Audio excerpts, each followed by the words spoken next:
Então, meus amigos, mais uma vez aí, muito obrigado pela oportunidade do estudo da noite, né? Não temos a pretensão nenhuma de fazer palestra, mas é mais algumas reflexões para a gente trazer para o nosso dia a dia com esse tema que é tão forte em nossas vidas, porque acredito que a gente não consegue fazê-lo em hipótese alguma, por mais que a gente tenta, que é amar os inimigos, né?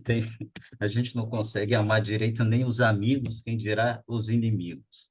Mas aí, nesse capítulo 12, né, do Evangelho segundo o Espiritismo, Kardec coloca, né, esse amai os vossos inimigos, e ele trata das seguintes questões, né? Retribuir o mal com o bem, os inimigos desencarnados, se alguém vos bater a face direita, apresentar-lhe também a outra. Aí ele traz as instruções dos espíritos que falam sobre a vingança, o ódio e o duelo. Então, para iniciar, ele coloca assim, retribuir, né, o mal com o bem,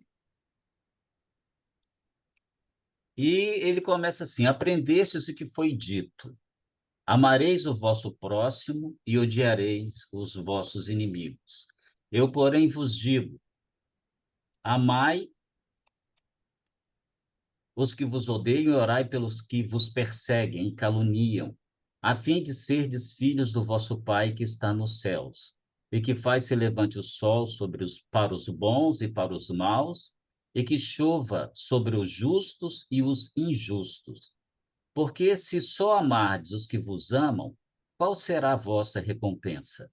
Não procedem assim também os publicanos? Se apenas os vossos irmãos saudardes, que é que com isso fazeis mais do que os outros? Não fazem outro tanto os pagãos? Né? Evangelho de Mateus, capítulo 5, versículo 43 a 47.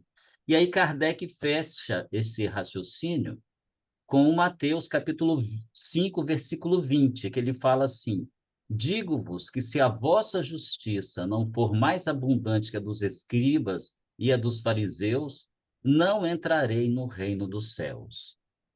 E depois Kardec coloca, vindo de Lucas, né, fazendo referência ao mesmo tema, se somente amardes os que vos amam, que mérito se vos reconhecerá, uma vez que as pessoas de má vida também amam os que as amam? Se o bem somente o fizerdes ao que vô-lo fazem, que mérito se vos reconhecerá, dado que o mesmo faz a gente de má vida? Se só emprestardes àquele a quem possais esperar o mesmo favor, que mérito se vos reconhecerá quando as pessoas de má vida se entreajudam dessa maneira para oferir a mesma vantagem? Pelo que vos toca, amai os vossos inimigos, fazei bem a todos e auxiliai sem esperar coisa alguma. Então muito grande será a vossa recompensa, e sereis filhos do Altíssimo, que é bom para os ingratos e até para os maus. Sede, pois, cheios de misericórdia, como cheio de misericórdia é o vosso Deus. Né? Lucas, capítulo 6, versículo 32 a 36. E aí a gente consegue, assim, daqui tirar ah, algumas análises. Por exemplo, lá no início, o que que Jesus fala? Se a gente pegar aqui de novo, ele vai dizer assim: aprendestes que foi dito. E aí, aquele pessoal do Núcleo de Estudos Espíritas lá da FEB, né, numa análise que eles fizeram desse mesmo tema, levantou-se a seguinte situação. Bom, se Jesus fala que aprendestes o que foi dito, aí ele, pelos estudos, eles chegaram à conclusão que naquela época existia duas situações. Você tinha a lei escrita, que é a mosaica, né? O Pentateuco de Moisés, e você tinha a lei oral, que é a interpretação da lei que era dada pelos sábios. Então, aí nós temos duas situações, né? Jesus fala que eles aprenderam o que era dito. Então, ou seja, em cima da interpretação da lei. Porque, segundo eles, na lei, né, se analisar o Pentateuco mosaico, não tem nada que diga que a gente tem que odiar os inimigos. E aí eles fazem uma alusão ao Levítico, no capítulo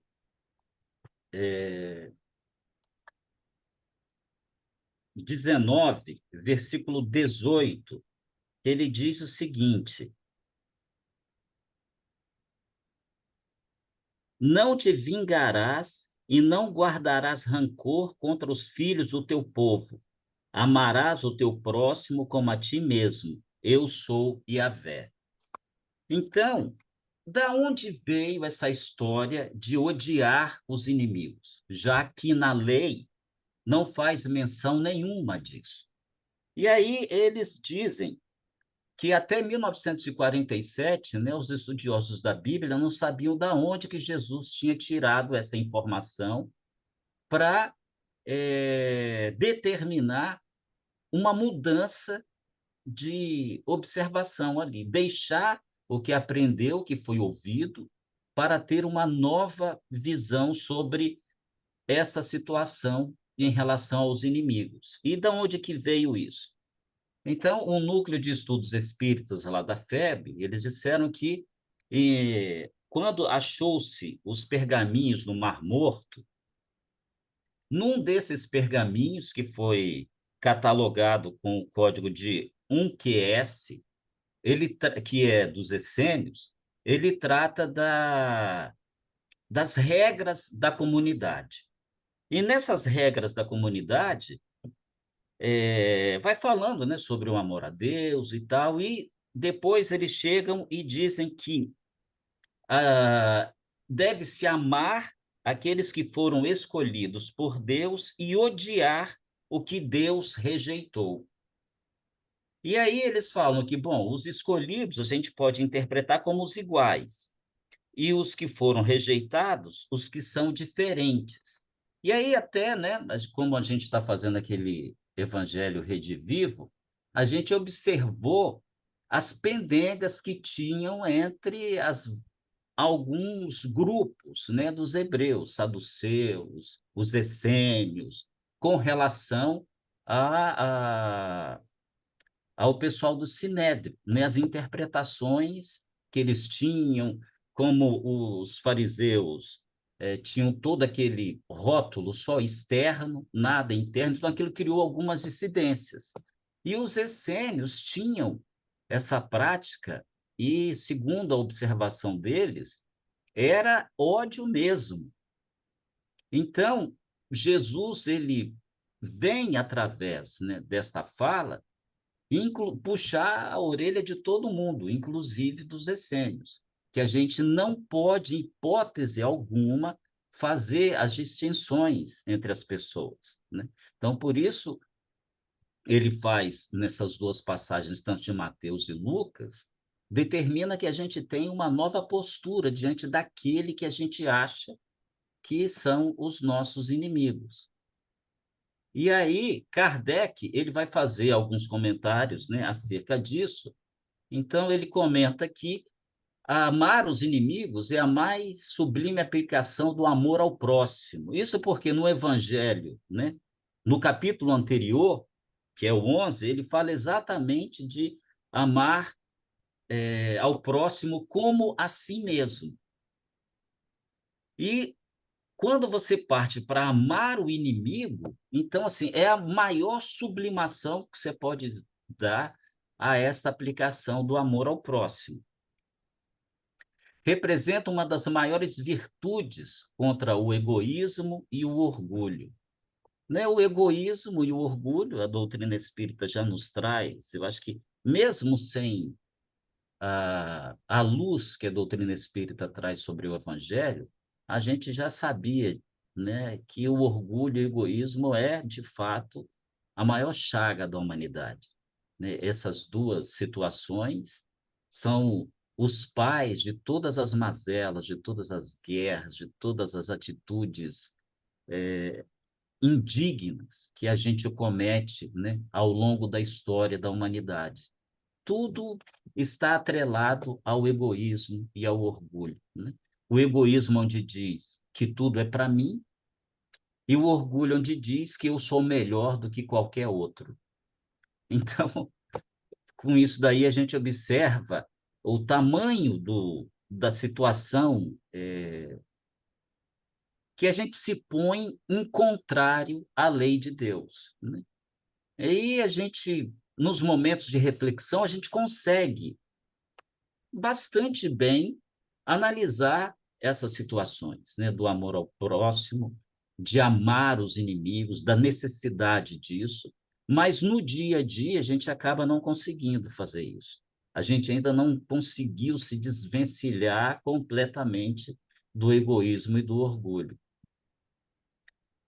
E aí Kardec fala assim, como que seria, né, amar os inimigos? E aí ele fala, né, amar os inimigos não é sentir confiança, ternura, amizade, simpatia, afeição.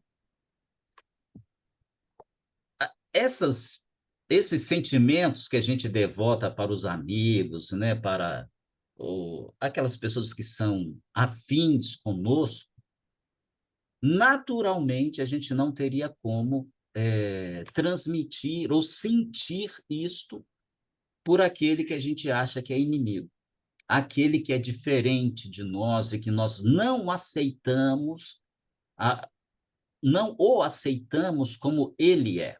Esse que é o negócio, né? A gente quer que o outro seja do jeito que a gente quer. E a gente não para pensar que a gente tem que aceitar o outro do jeito que ele é. Porque, na verdade, assim, se a gente busca a felicidade plena, não é no outro que a gente vai aceitar, vai encontrar essa felicidade. A felicidade está em nós. Então, não é o outro que precisa efetivamente mudar, porque isso daí é um sinal de orgulho e de egoísmo. Eu quero que o outro mude.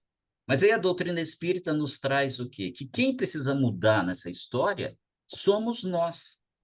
Nós é que precisamos ter uma nova visão das pessoas que nos cercam, enxergá-los como irmãos, de fato, né, irmãos universais, filhos do mesmo Deus, todos caminhando para a plenitude. E a gente precisa, então, dar conta de que, fazendo essa questão de sentimento negativo em relação ao outro não vai fazer com que a gente consiga a paz ou a felicidade que a gente busca. E aí Kardec fala, né? Sentir prazer igual ao que se sente na companhia de um amigo. Jamais, né? Assim, jamais, né? Entre aspas. Enquanto a gente sentir o outro como inimigo, a gente não vai conseguir ter o mesmo prazer na companhia de um amigo. Mas um detalhe, né, que a gente talvez acaba esquecendo, e que lá no núcleo dos estudos lá da federação falou, que a gente, para ter inimigo, antes tinha amigo. Porque ele falou assim, imagine que você encontre alguém que você não tem nenhuma afinidade com ele, você não tem nada em comum, você não vai se relacionar com ele. Então, se você não vai se relacionar com ele, muito provável que não vai haver nada. Agora, o que que causa a inimizade? É quando a gente é amigo de alguém, esse alguém faz alguma coisa que fere o quê? Que vai ferir o nosso orgulho e o nosso egoísmo. E depois, né, os outros vêm a reboque, né? Vaidade, aí prepotência, arrogância. Isso vai fazer com que a gente veja aquela criatura como alguém que nos produziu algum mal. Então aí cria essa questão da inimizade. Forçar para que não haja diferença entre eles e os amigos. A gente não vai conseguir fazer isso, né? Junto daquele que a gente tenha essa inimizade, né, que é o nosso inimigo, não vamos conseguir fazer com que não haja diferença. Vai ser antinatural. A gente vai se violentar nesse sentido e a gente não vai conseguir até que a gente descubra efetivamente o que levou a gente a sentir esse sentimento para com esta criatura. Então, pura e simples, a gente não vai conseguir. Então, como que seria amar os inimigos, né? Aí o Kardec, logicamente, aqui assim, a gente está fazendo um breve resumo, né? A dissertação é muito mais do que isso. Não guardar ódio, nem rancor, nem desejo de vingança. Então, isso daí seria, na visão, né, espírita, amar o inimigo. Bom, nós temos essas diferenças entre nós, mas que ela não seja o móvel de você guardar sentimento ruim contra aquela criatura. Não há afinidade, ok. A gente não precisa, né? E nem vamos conseguir ter essa postura diante daquele que nos remete a essa inimizade, mas a gente pode não guardar ódio para ele, nem rancor e nem desejo de vingança, né? De E o desejo de vingança é desejar até que o pior lhe aconteça, se a gente não conseguir pagar na mesma moeda, né? Quantas vezes a gente não fala assim, né? Me paga, me espera, vai ter o troco. Isso daí é vingança, que a gente fica arquitetando para depois pagar na mesma moeda, ou muitas vezes quando a gente produz um ato de vingança que seja pior do que aquele que a gente achou que aquela criatura fez contra nós, a gente ainda sai, né, com o peito estufado de que com aquela falsa, né, e com a verdadeira ilusão de que a gente acabou se dando bem e não, a gente só aumentou o nosso débito perante a lei de Deus. Perdoar e não opor-se à reconciliação. Isso é amar os inimigos, né? Nos colocar. E aí, né, esse de amar os inimigos, vem aquela situação da gente aceitar o outro como ele é. Então, entender que ele errou, causou algum mal conosco, mas se a gente tiver envolvido por essa necessidade da nossa transformação íntima, a gente vai saber perdoar e não se opor à reconciliação. Porque cada um tem um momento muito específico de entender o processo pelo qual ele está passando, e muitas vezes ele não se deu conta do que ele fez, ou não despertou para a consequência do ato que ele produziu, porque ele está sendo movido 100% pelo orgulho e o egoísmo. Então, quando a criatura se ele despertar para essa necessidade do perdão, a gente não opor, a gente, nós nos colocarmos na condição de acolhê-lo e nos reconciliarmos com ele.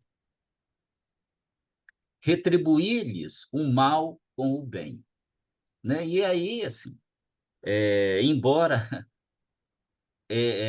muitas vezes é difícil da gente entender isso, mas quando a gente analisa com mais critério essa questão, quando a gente enxerga, né, que estamos todos caminhando para o mesmo fim, que cada um tem um momento específico de evolução, que cada um está num momento específico de entendimento da lei de Deus, a gente precisa entender a posição do outro e retribuir-lhe o mal que ele nos fizer com o bem.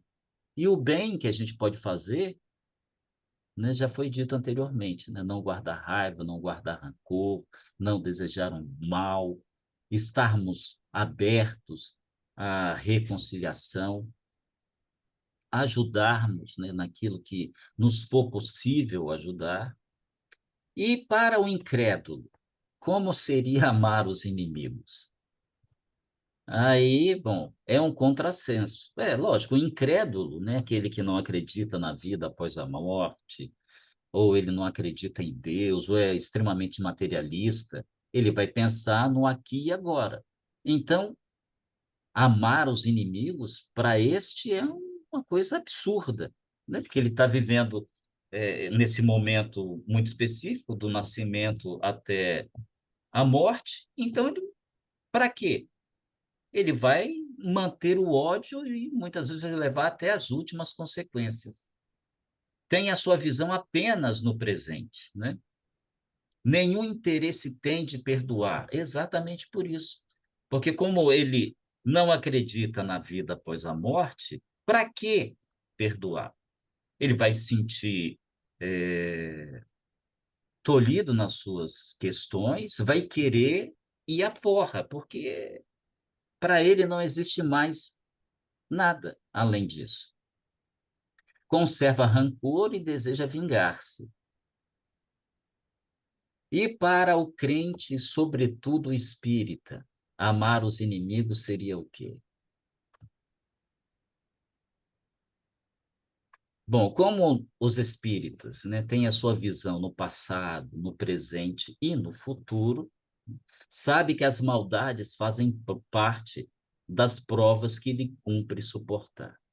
Então, se nós sabemos, né, que nós somos espíritos imortais, que temos infinitas reencarnações, né? A gente não sabe quantas que vai precisar para que a gente vença, né, todas as nossas dificuldades e nos reajuste completamente perante a lei de Deus.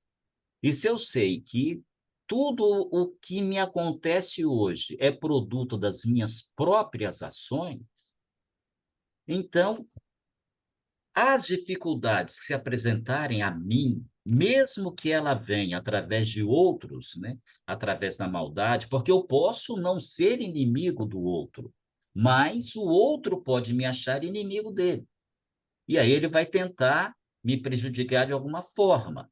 Se eu entender que isso é um processo natural que vai fazer com que eu cumpra, né, as provas ou expiações que eu preciso para o meu desenvolvimento ético-moral, eu não vou me desarmonizar, eu não vou me desequilibrar, eu não vou questionar a justiça soberana de Deus e eu vou aceitar, né, as situações que nos acontecem, né, para o nosso crescimento. As vicissitudes tornam menos amargas. Se a gente entende essas coisas, é aquilo que muitas vezes eu já vi em outras palestras, que o indivíduo fala assim, né, o palestrante já teve a oportunidade, que todos temos dores, todos, mas nem todos sofremos com as dores.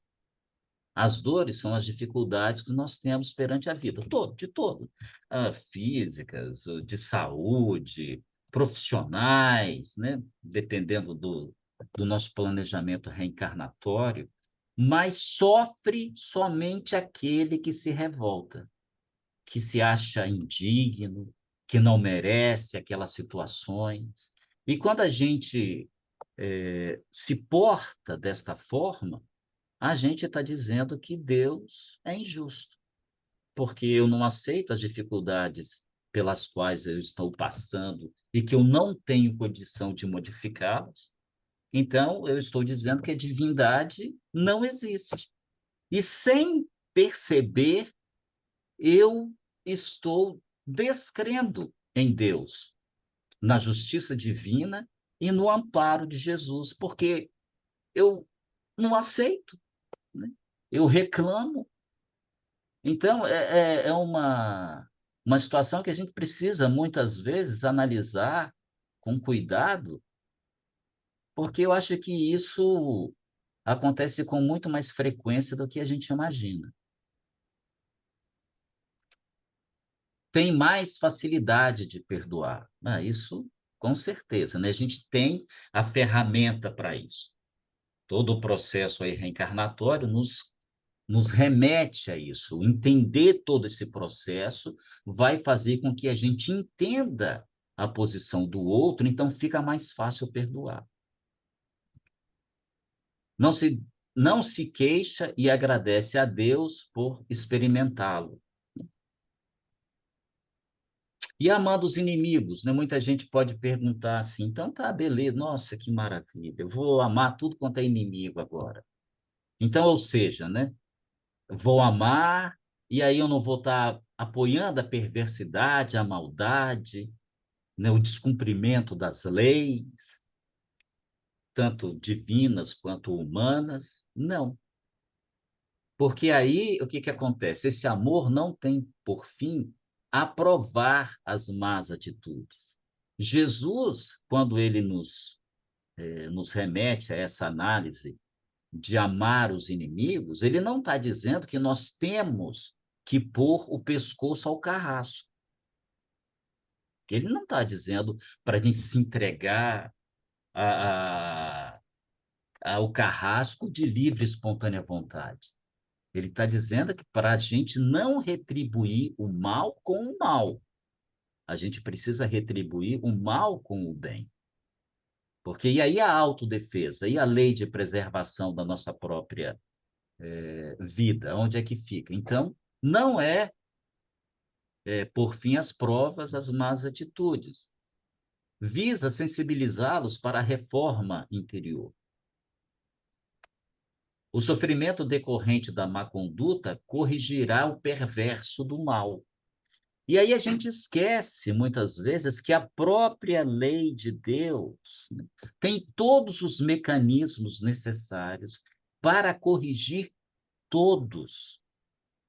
E a gente esquece disso, porque a gente é apressado, a gente quer fazer a justiça com as próprias mãos, né? A gente não quer esperar que as coisas aconteçam conforme a lei. Cada um vai ter aquilo que merece ter. E aí, muitas vezes, a gente se arvora de justiceiros, toma as atitudes que não deveria, e aí acaba piorando ainda mais já uma situação ruim. Então, a justiça humana, a gente observa que, com o passar do tempo, o que que ela tem feito? Tem buscado tirar da sociedade, obviamente, aquele que não traz benefícios para a sociedade, que a sua conduta não permite que ele ande livremente pelo mal que ele produz, mas vem ao longo do tempo buscando formas de transformar esta criatura, né? De dar-lhe uma nova visão das situações. Então, a gente observa que em vários locais do mundo, né, há instituições carcerárias que buscam efetivamente a transformação do indivíduo, dando-lhe instrumentos para que ele reveja as situações que ele produziu, de maneira que, quando ele sair dali, ele possa ter uma nova atitude na vida. Aquele que no mundo moral se eleva, compreende que o ódio e o rancor o aviltariam e o rebaixariam. A literatura espírita, ela é vasta, né? O Livro dos Espíritos, o Evangelho, não só o Pentateuco kardeciano, mas as obras complementares. Quando a gente vê as obras de André Luiz, por exemplo, né, a gente observa que quanto mais ódio a criatura tem, mais triste ele é, mais infeliz ele é. Porque ele busca preencher aquele vazio existencial que o ódio provoca nele com mais atitudes odiendas. E aí, o que que acontece? Fica cada vez maior o sofrimento. E aí eu lembro de uma passagem de uma palestra de Valdo, que ele diz que nessas condições a gente observa aquele indivíduo que está morrendo de sede, quer matar a sede bebendo a água do mar. Quanto mais ele bebe, mais sede ele vai ter. Então, a gente precisa mudar a nossa ótica. efetivamente, né? E quanto a gente precisa, quanto mais sentimento negativo a gente tem por alguém, mais negativo, aquele sentimento nos corrói por dentro, né? E quando a gente muda a forma de enxergá-lo, o sentimento muda, a gente vai ficando mais leve, né? E a gente vai caminhando com mais facilidade. Ser superior ao seu adversário, preciso é que se tenha a alma mais nobre e mais generosa do que a dele. E aí, quanto mais nobre o indivíduo, naturalmente ele vai se colocar numa posição de ajuda, né? Ele vai se colocar numa posição do pai que que se lamenta pela atitude impensada do filho, apesar dos conselhos que ele dá. Mas ele sabe também que no momento propício, na hora que a, a mente daquela criatura, do filho, despertar, ele vai entender e vai se modificar. Então, essa alma generosa, né, que a gente precisa ter acima daqueles que nos odeiam, é nesse sentido, né, de vê-lo como um irmão que está doente, mas que ele vai ser curado e ele vai entender a justiça de Deus, vai entender o evangelho de Jesus como nós hoje entendemos. É só uma questão de tempo. E aí tem uma outra situação, né? Para os incrédulos, ele muitas vezes acha que o inimigo deve ser morto.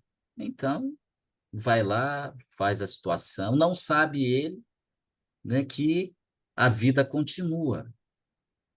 E o fato do indivíduo não estar encarnado não o livra do ódio, né?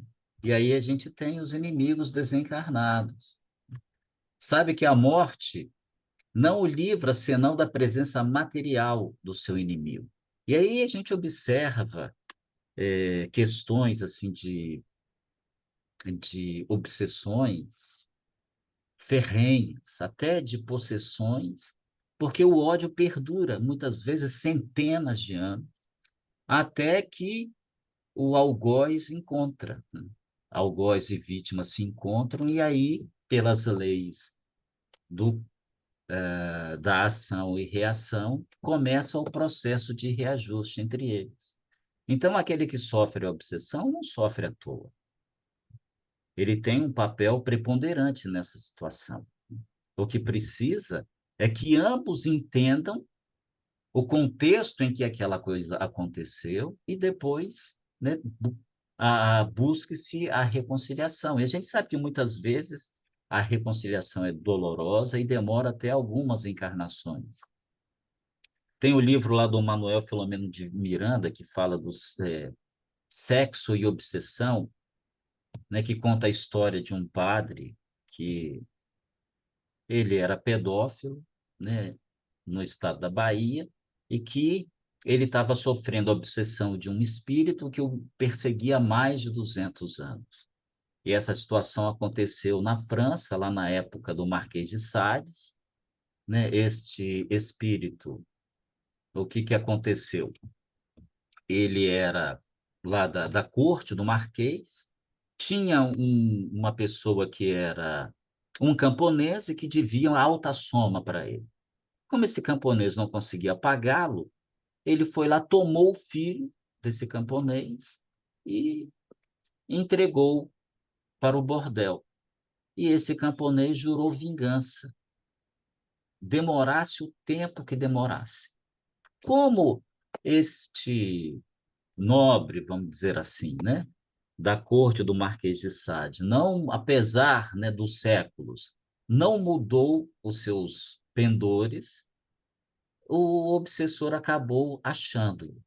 E o livro é fantástico, porque ele conta, né, toda essa situação de obsessão com o obsediado e como que as coisas acontecem depois para que isso se livre, né? Para que essa situação seja quebrada e a gente observa que a coisa era muito maior do que a gente imaginava lendo inicialmente o livro, né?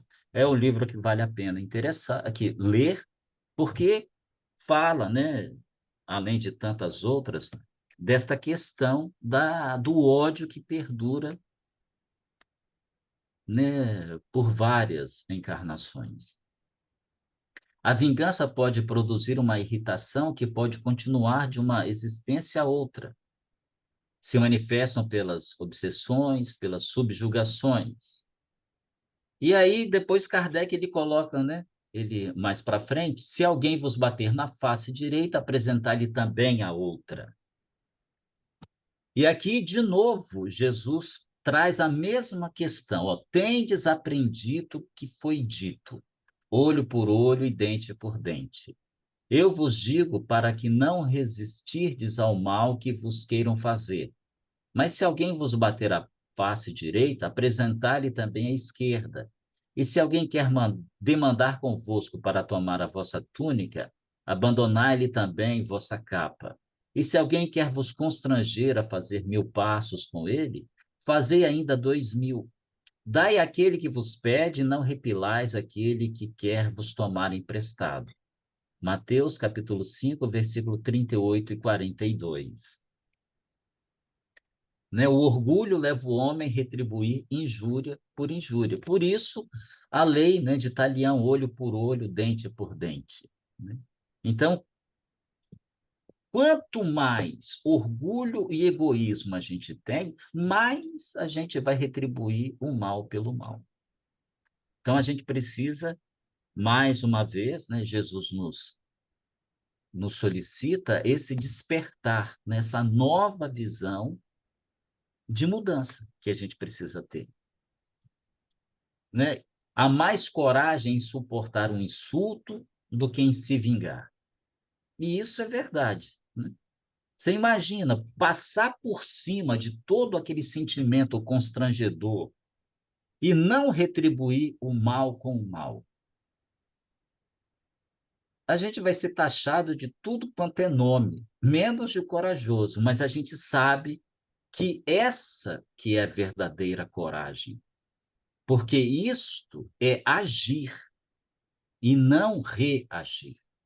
Quando a gente devolve na mesma moeda, a gente está reagindo, a gente está agindo como um animal, sem a capacidade de livre-arbítrio, de inteligência plena como nós temos, e a gente se porta como um ser selvagem, né?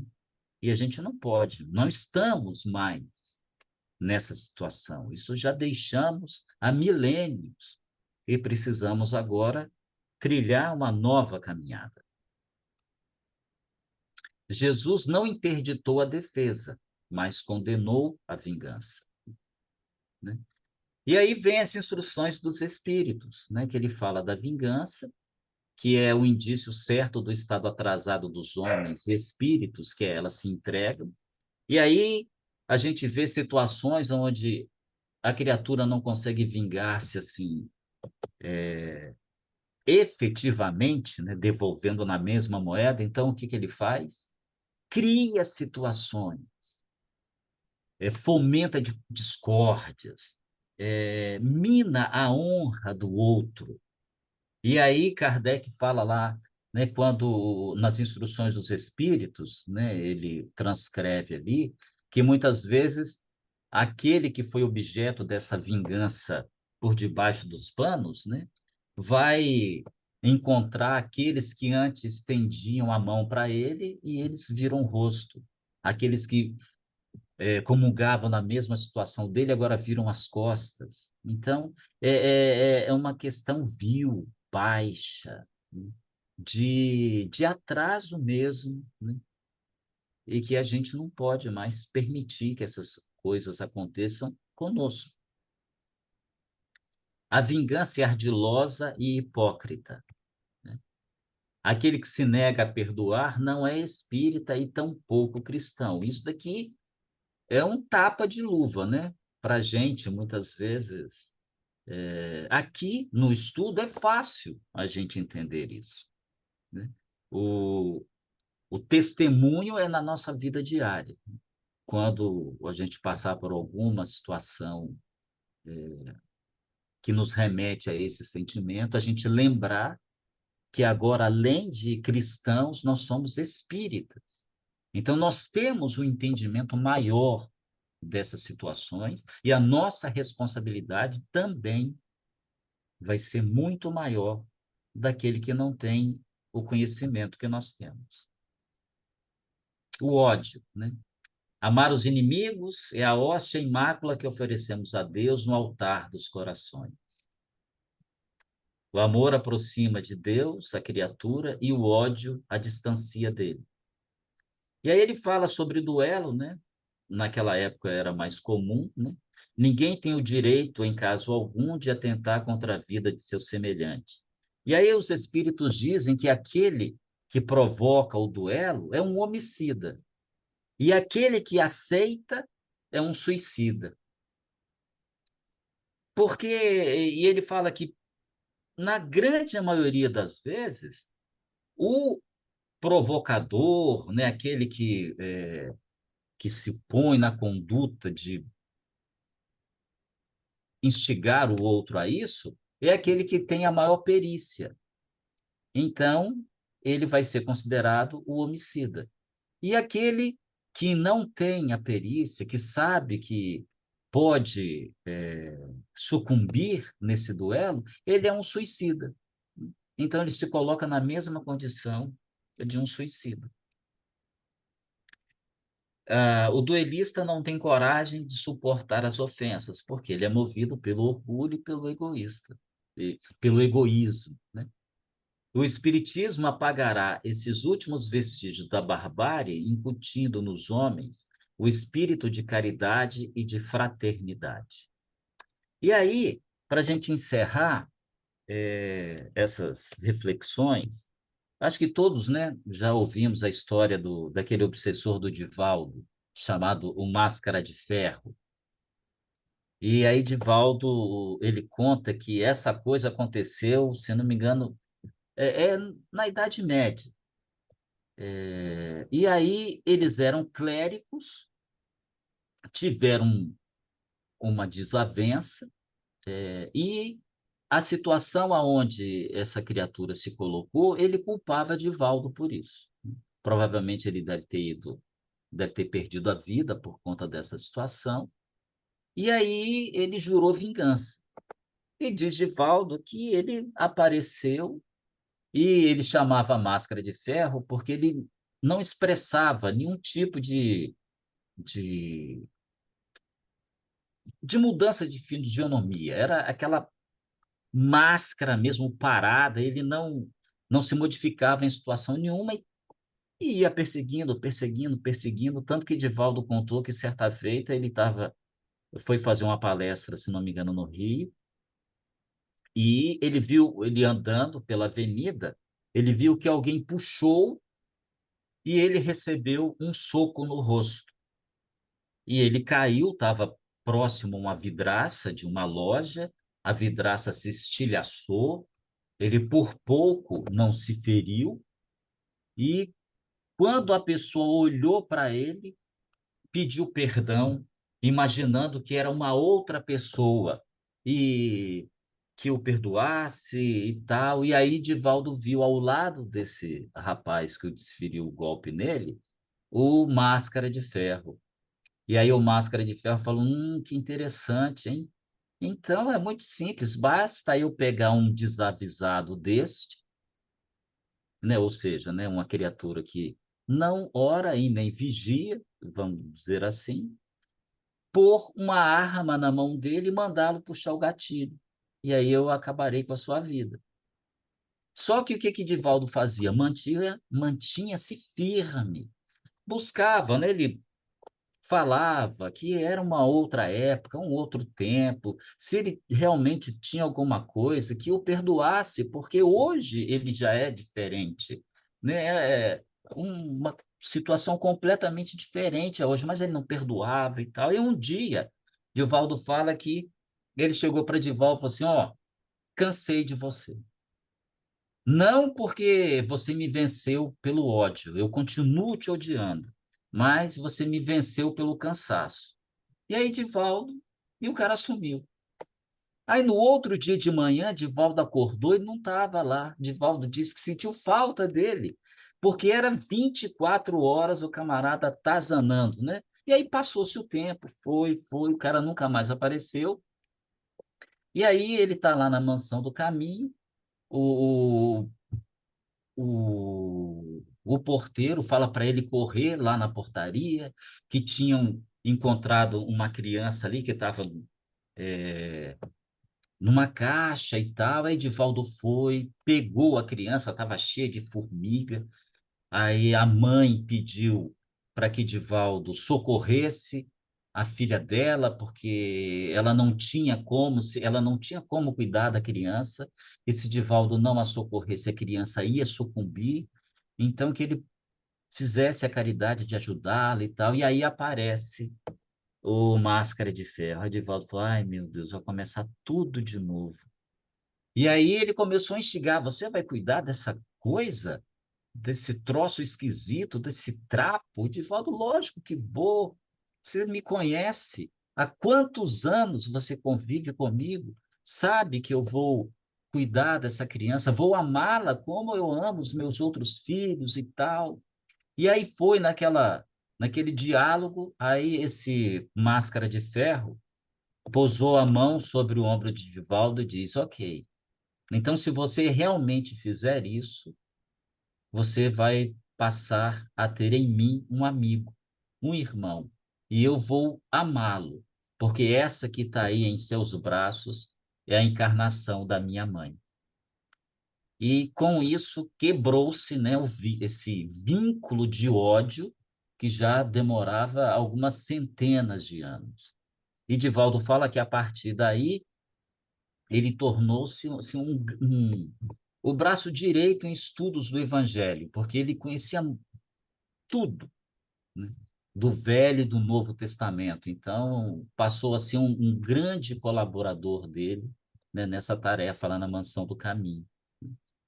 Então, a gente observa, né, que conforme Paulo falava que um gesto de amor cobre uma multidão de pecados, então não esperemos que a atitude de amar seja do outro, né? Nós é que temos que ter, porque Jesus está conosco e é o que devemos fazer para que nós sejamos filhos do Altíssimo, né? E um dia a gente possa dizer como Paulo, né? Já não sou eu que vivo, mas Jesus que vive em mim. Eu espero que tenha sido útil.